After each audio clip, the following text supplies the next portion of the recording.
Hey everyone, welcome back to my review of Bleach chapter... what chapter was it? I forget the number. Bleach chapter 524. Oh boy. So there were two main parts of this chapter that I'm going to cover and then tell you my overall thoughts. First off, I thought it was a really good chapter. I really did. Alright.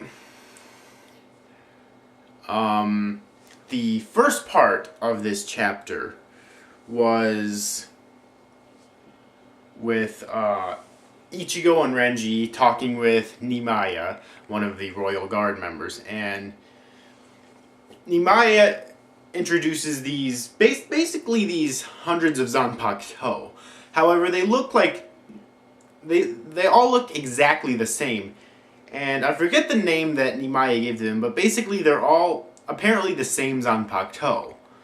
Alright, and these are apparently base Zanpakuto.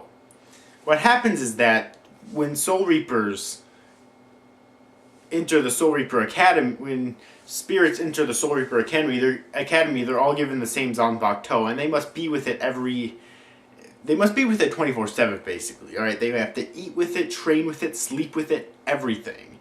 Alright, and over time, as they develop, their spirits actually connect, I guess, or maybe it was the Soul Reaper spirit goes over to Zanpakuto. I don't know. It was kind of confusing explanation to me.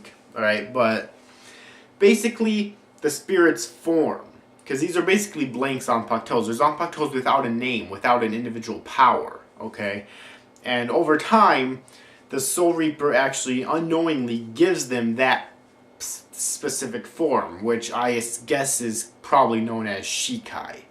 Okay,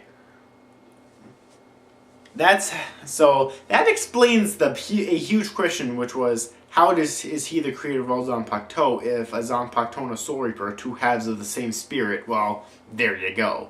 Okay. But he also explains that these are the strongest of the Zanpakuto because they can become anything. Okay, they can become any Zanpakuto that has existed in the past, that currently exists now, or that will exist in the future, and even more than that. They can literally become anything that they want to, which is why they're the strongest of the Zanpakuto. Alright, and the first part of the chapter basically ends there with Nimaya explaining that now they're going to have to fight against these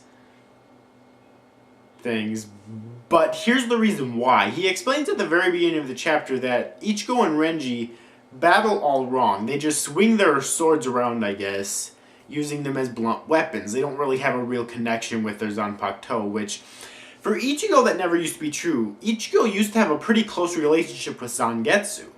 I mean, that's why Zangetsu loaned him his power all along, but nowadays, I could kind of see that. Because when was the last time we actually saw Zangetsu? When? It's been a while. I honestly don't remember when it was. I cannot remember off the top of my head when the last time that we saw Zangetsu was, okay? Really, I can't. So, yeah, there's that. Then the next part of the last part of the chapter was with Kenpachi and Unohana. Alright, basically their battle begins. Okay, in which Unohana explains that they're allowed, what was it? They basically go down, I don't remember if it was this chapter or if it was last chapter, but basically they go down to to Muken, the lowest level of the prison, which subsequently was where Aizen's actually at, and they're allowed to train down there. It was requested by Shunsui himself, the new head captain, because basically down there it goes down for infinity, and they can release as much power down there as they want to without disrupting anything, without disrupting anything up above or breaking out of there. So they can basically both go all out down there if they want to, which is what they're probably going to end up doing. Okay, however, Shunsui also explains that one of them will die in this training battle. Alright, I doubt it will be Kenpachi because this battle is all about making Kenpachi stronger, so why the fuck would he die, you know? It could be Unohana, although I hope neither of them dies, because really, this whole training's to make Kenpachi stronger so they can fight against the Quincy army, okay? But they could really use Unohana as well. I mean, the Quincy's are powerful. So, I mean, they took out the entire Soul Society just like that, so you'd think that they would still want to have Unohana there to fight if she's really that powerful. But whatever, doesn't make much sense to me, but whatever. Alright, and Unohana states that they're allowed, that normally only criminals are allowed to be down past that point. Unohana states that the reason they're allowed to be down there is because they have special permission. And Kenpachi states that without their power, all the two of them would be is criminals. And he's right about that, okay? Without their power, all the two of them would be as criminals. He's absolutely fucking right about that. You know, because really they just kill without remorse. They're cold-blooded killers, okay? Unohana apparently is, as we've recently learned, okay? Yeah, and then and then this is kind of interesting because this kind of reflects, and it's kind of why I have a theory that maybe those two actually did fight together in the past, like hardcore and whatnot, and that's why Kenpachi respects her so much. It's because Unohana reveals the only scar that she appears to have on her entire body and says that it's throbbing for battle.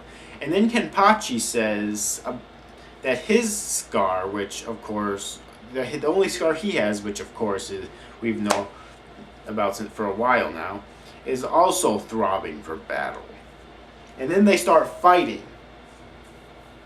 And throughout this fight, Unohana notes that Kenpachi's actually gotten weaker.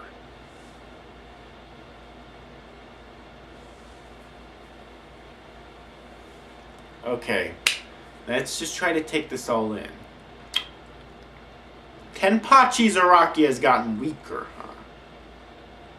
And this is part, and I actually do kind of agree with this for one reason, and that's because at first it appears to Kenpachi that Unohana's sword went right through his neck. However, and a few seconds later, it reveals that he was never stabbed at all.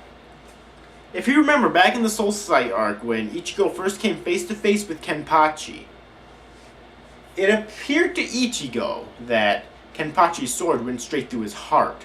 But a few seconds later, it was revealed he hadn't been cut at all.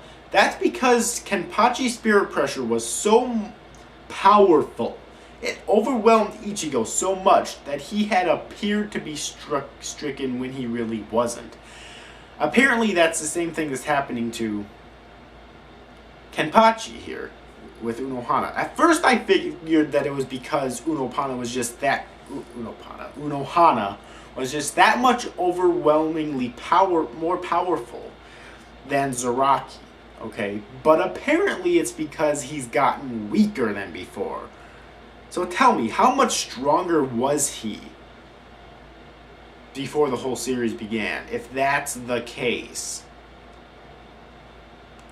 I don't know. That's a huge question right there for me right now.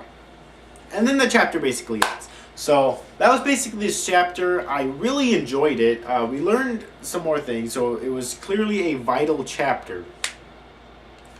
I hope you enjoyed this review. See you after, guys. Thanks for watching. Bye-bye.